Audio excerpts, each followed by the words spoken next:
श्री राधे राधे।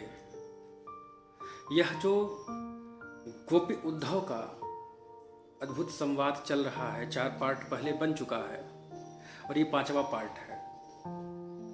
इसमें गोपियों के विरह का अद्भुत वर्णन है, प्रेम की उपासना पद्धति का वर्णन है।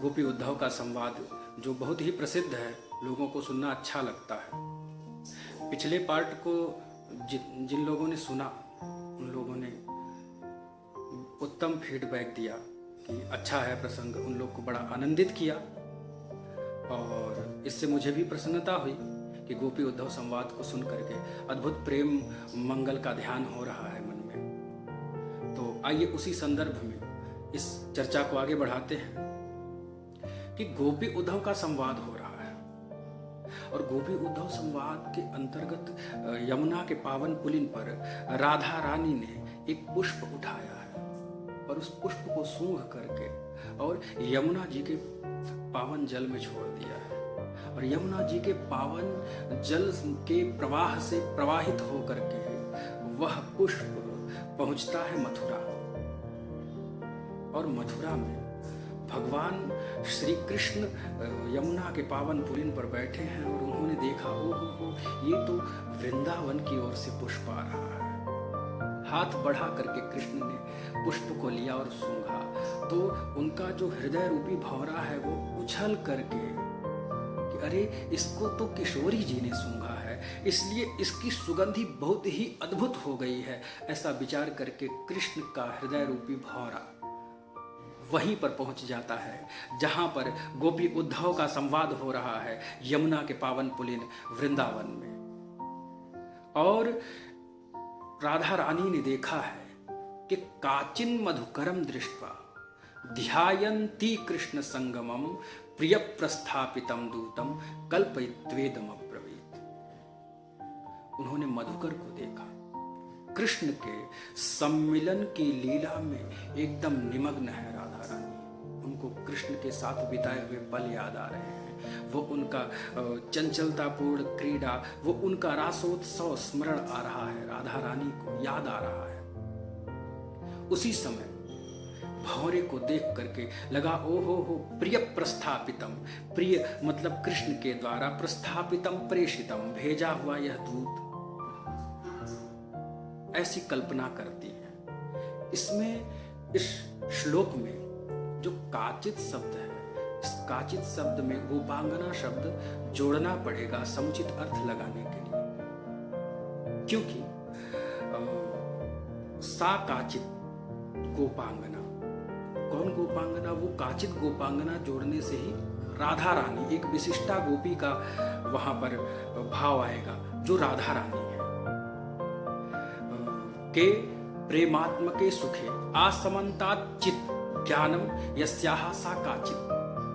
वह गोपी कौन है? जिसको प्रेम सुख का विशेष अनुभव है, विशेष ज्ञान है और जिसका ज्ञान, ध्यान और आराध्य प्रेम ही है, ऐसी राधा रानी है। अथवा कम प्रेमात्मकम सुखम भक्तजनेषु क्षणे क्षणे आचिनोति अभिवर्धयति इति काचित गोपी, की जो प्रेमात्मक सुख के लिए भक्त जनों को क्षण क्षण प्रतिक्षण आगे बढ़ाए, उत्कर्षित करे, वही गोपी, वह है राधा रानी।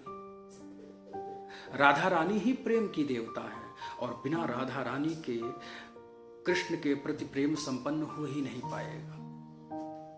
कि गौर तेज परित्यज्य श्याम तेज समर्चयेत जपेत वा ध्यायते वापि स भवेत पातकी शिवे। कि गौर तेज मतलब गोरी है ना राधा रानी, उनको छोड़ करके जो श्याम तेज केवल कृष्ण को पूजे वह भक्त नहीं, वो तो पातकी माना जाता है। ऐसा शंकर भगवान पार्वती जी से कह रहे हैं। इसलिए राधा रानी सहित ही कृष्ण का प्रेम प्राप्त हो सकता है, क्योंकि प्रेम की देवता तो राधा रानी ही है। अब काचिन मधुकरम दृष्टवा, राधा रानी ने उस भंवरे को देखा मानो श्री कृष्ण ही राधा रानी के चित्रजल्प मतलब होता है कि नायक और नायिका के मध्य में रूठना। जब प्रिया प्रियतम में कोई रूठ जाए और रूठते समय दोषानुसंधान, उनकी कमियां गिनाना, उनके प्रति रूठना और तरह तरह की बातें बोलना, नाराजगी व्यक्त करना, यही चित्रजल्प होता है, शिकायतें उनकी। तो राधा रानी के इस भाव को सुनने के लिए मानो श्री कृष्ण ही भंवरा बन के आए हैं। वो भ्रमर श्री कृष्ण ही हैं, ऐसा मधुसूदनाचार्य सरस्वती जी कह रहे हैं। अथवा उस चित्रजल्प को सुनने के लिए अपने दूत को भेजा है, या फिर उद्धव जी को अद्भुत प्रेम उन्माद का अनुभव कराने के लिए, जो राधा रानी के हृदय में नित्य बढ़ता रहता है, ऐसे प्रेम उन्माद के भाव की अनुभूति के लिए उन्होंने भंवरे को भेजा।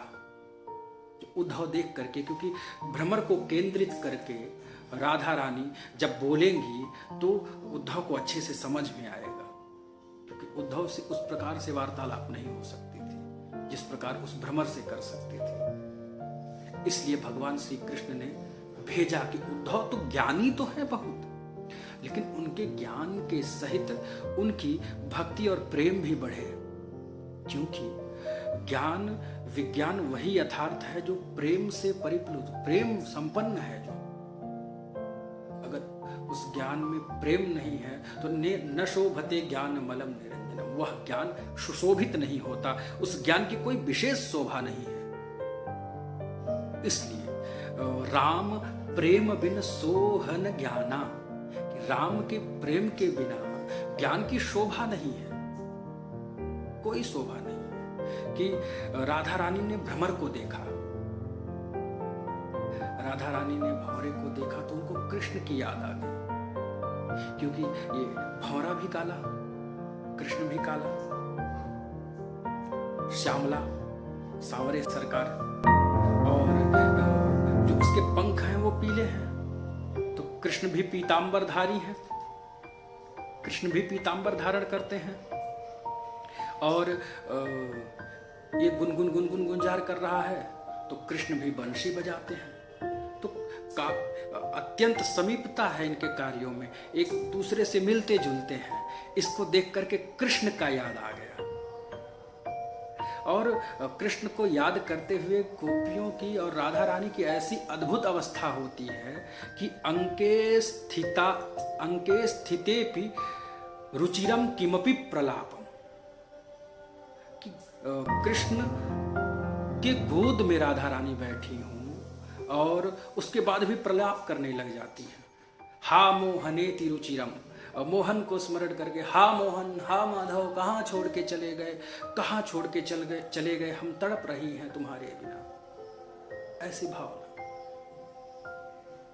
और इस तरह स्मरण करने लग जाती। अच्छा, कभी कभी कृष्ण की अनुपस्थिति में भी लगता कृष्ण उपस्थित है, कृष्ण एकदम साथ में बैठे हुए हैं, ऐसी वैचित्र्य अवस्था है गोपियों की। ये प्रेम का महाभाव दशा है।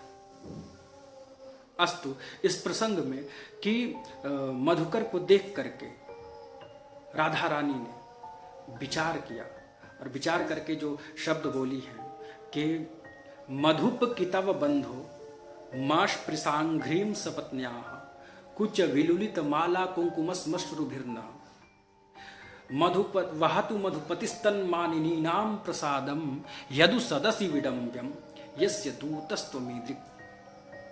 इस श्लोक का व्याख्या बहुत बृहद होगा, इसको भी अगले पार्ट में आप लोग को बताएंगे। छोटा छोटा बना रहे हैं कि थोड़ा थोड़ा आप लोग सुने, फिर उसको एक बार में फिर आप लोग को अच्छे से समझाएंगे। श्री राधे राधे, बहुत बहुत धन्यवाद। बांके बिहारी लाल की जय, वृंदावन बिहारी लाल की जय।